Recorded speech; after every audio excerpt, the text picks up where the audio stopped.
There's this mythical creature that we've all heard of, maybe even seen in the wild.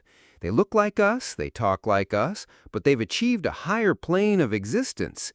They're the person who looks you dead in the eye with a serene, Zen-like calm and says, I just don't really care about money. And then in the very next breath, they'll spend 30 minutes complaining about how insane rent has gotten, how their boss is underpaying them, and why an oat milk latte now costs the same as a small car. It's a miracle, isn't it? The ability to be both spiritually detached from materialism and actively being choked out by it in the very same conversation. Today, we're dissecting this beautiful paradox. The Grand Canyon-sized gap between the person we want to be, a wise sage who subsists on air and positive affirmations, and the person we actually are, a stressed-out creature secretly calculating if they can afford both Taylor Swift tickets and their car insurance payment in the same month. Let's start with the Instagram philosopher. You know this person. Their feed is filled with sunsets in Bali captioned, "Experiences, not things." They post stories of themselves on a hike with a Thoreau quote about simplicity. They are the brand ambassador for an unplugged lifestyle. But here's the quiet part we all know. Those experiences aren't free. The plane ticket to Bali, the brand name hiking boots, the professional-grade camera to capture the sunset, they all require a very material thing called money. They don't hate money, they just hate admitting that their favorite non-material experiences are funded entirely by very material green pieces of paper. It's not hypocrisy, no, it's personal branding. Then we have the System Critic. This friend is smart. They've read some articles, they've watched a few documentaries, and they are ready to explain the inherent flaws of capitalism to you while sipping a $12 craft beer. They tweet about the dangers of consumerism from the latest iPhone. They decry mega corporations while waiting for their Amazon Prime package to be delivered. The irony is so thick, you could spread it on toast. And don't get me wrong, their critiques might be totally valid, but there's a hilarious disconnect between the ideology they preach and the operating system they actually run on. They want to tear down the system, but please just wait until after their next paycheck clears. But the biggest joke, the most painful paradox, lies in our own workplaces. Welcome to the passion paradox. Our generation was raised on the mantra, follow your passion and you'll never work a day in your life. It's beautiful, it's inspiring, and it's a sophisticated trap. We dive into meaningful jobs at nonprofits, creative startups, the arts, believing that emotional fulfillment will make up for the financial deficit. And at first it does. You feel like you're changing the world. You're living with purpose. But then the bills start arriving. The student loan debt doesn't magically disappear.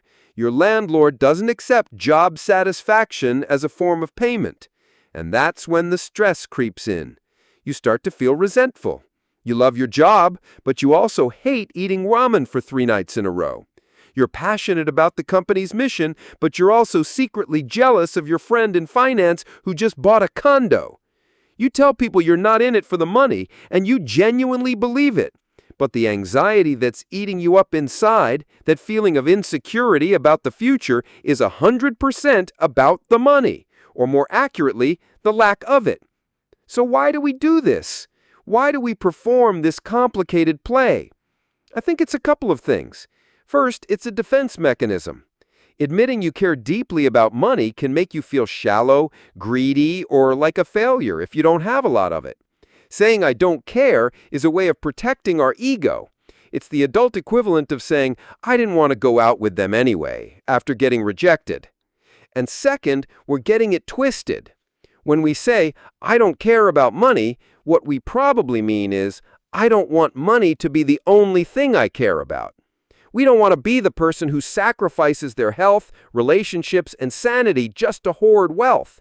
We're not craving piles of cash, we're craving what cash can buy.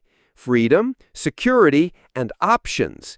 The freedom to leave a toxic job. The security of knowing a surprise medical bill won't ruin your life.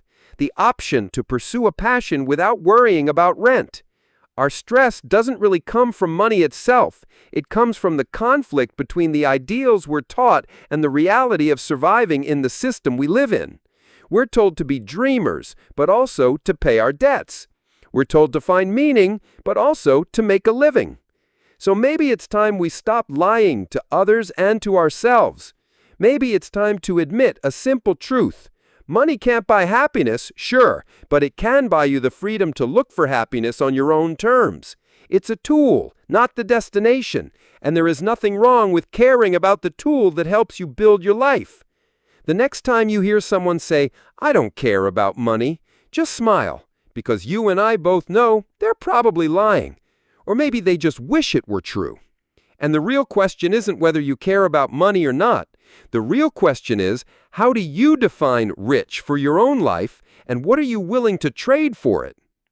Modern life is full of human logic errors, and we just deciphered them with a bit of satirical humor, using stick figures. Now it's your turn. Leave a comment and tell us, what is the slightly funny, normal thing people do that makes absolutely no sense? Thanks for watching on Logic Loop, where humorous life logic meets animated commentary. If this got you thinking, leave a comment, like, share, and don't forget to subscribe for more fun videos about modern life using easy-to-understand stick figures. See you in the next video.